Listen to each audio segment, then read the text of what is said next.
Unboxing and making video already నా ఛానల్లో post చేశానండి. ఎవరైనా మిస్ అయ్యండి తప్పకుండా వెళ్ళి చూడండి. నా మోల్స్ అయితే బాగా డ్రై అయిపోయాయి.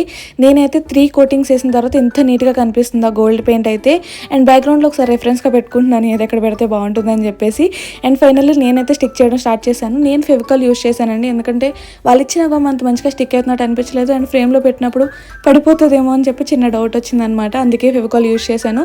అండ్ వాటి డీటెయిల్స్ అని స్టిక్ చేసిన తర్వాత వాళ్ళు ఒక చిన్న ఫ్రేమ్ ఇచ్చారండి. అప్పటికి ఇహాంది నా దగ్గర ఫోటో అవైలబుల్గా లేదనమాట, అందుకే పెట్టలేదు. ఇన్ కేస్ నేను ఫ్యూచర్లో పెడితే అది నా ఇన్స్టాగ్రామ్లో పోస్ట్ చేస్తాను, పేజ్ నేను ఇక్కడ మెన్షన్ చేస్తాను, తప్పకుండా వెళ్ళి ఫాలో చేయండి. అండ్ పాంపామ్స్ అయితే మీకు సాధ్యమైనంత వరకు పైకి పెట్టండి, ఫ్రేమ్లో పెట్టడానికి చాలా ఈజీగా ఉంటుంది. అండ్ ఫైనల్ రిజల్ట్ అయితే ఇట్లా వచ్చింది. అసలు నేనైతే ఇంత హిట్ అవుతుంది అనుకోలేదండి, చాలా బాగా వచ్చింది. అండ్ మీకు చూడగానే ఎట్లా అనిపించిందో కింద కామెంట్ సెక్షన్లో కామెంట్ చేయండి.